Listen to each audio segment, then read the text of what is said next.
He didn't ask how our mom died. He didn't ask if I was okay. The first thing my brother asked, while her body was still warm, did she have life insurance? And when I told him the truth, it didn't just break him. It destroyed everything he thought he was about to gain. If you've ever known someone who only shows up when there's money involved, someone who treats family like an ATM, then you'll understand exactly how this story feels. I grew up in a house where being born a boy was basically a golden ticket. And my brother? He was the golden child. The one who could do no wrong. The one who was praised for simply existing. Me? I learned early that if I wanted anything, I had to earn it. Attention, approval, even basic respect, it never came easily. But the real damage wasn't what I lacked, it was what he became. Spoiled. Entitled. Completely disconnected from reality. My parents paid for everything for him. His college, his housing, his food. They even told him not to get a job because they didn't want him distracted. Imagine that, being handed a life most people have to fight for, and still not appreciating it. At first, things seemed normal. But slowly, the cracks started showing. The calls stopped. The visits stopped. Unless he needed money. That's when he'd suddenly remember we existed. He'd show up, ask for cash, and leave. No, how are you? No, I miss you. Just, I need. And for a while. My parents kept giving. Until one day, they didn't. That's when he pulled his first big move. He showed up with a girlfriend, already 5 months pregnant with someone else's child. And then he dropped the ultimatum, if they didn't support him, he'd quit school to raise the baby. I still remember the tension in that room. My dad didn't even hesitate. He just said, over my dead body. That was the first time my brother didn't get what he wanted. So he left. Got a low-paying job. Started struggling. But even then, he kept coming back. Not for love. Not for family. Just for money. Then everything changed. My dad got diagnosed with stomach cancer. 3 months. That's all we had left with him. 3 months to say goodbye. 3 months to be there. And my brother? He still only showed up when he needed money. I watched it happen. He'd walk into the house, barely glance at my dad, this man who was literally dying, and go straight to asking for help financially. No concern. No emotion. Just transactions. And when my dad died, his first question wasn't about what happened. It was, did he have life insurance? In that moment, something inside me went completely numb. 2 weeks after the funeral, I came home and found my mom sitting with an old family friend, an insurance broker. She told me she applied for a $500,000 life insurance policy. I was shocked. Her health was terrible. There was no way she'd qualify. But she just smiled. Calm.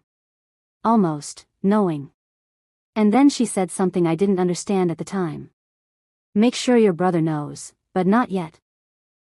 I didn't question it. I just nodded. 4 weeks later, she was gone. Heart attack and stroke. Just like that, I lost both of my parents within 6 weeks. I was in shock. I could barely think. I remember sitting in the car after leaving the hospital, holding her purse in my lap, feeling completely empty. And then my brother broke the silence. Hey, did Mom have any money in her purse? The kid needs food. I didn't scream. I didn't cry. I just reached into the purse, pulled out a $20 bill, and threw it at him. Then he asked the question he'd really been waiting for. Did she have life insurance? And suddenly, everything clicked. This was what my mom meant. This was the moment. So I said, yeah, she applied for a policy. He turned toward me instantly. I could feel the excitement coming off him. How much? I stared out the window and said, 500,000. The rest of the ride was quiet. But it wasn't peaceful. You could almost hear the calculations happening in his head. Plans being made. Money being spent that didn't even exist yet. A month later, I received a letter from the insurance company. I opened it, and there it was. She didn't qualify. Not even close.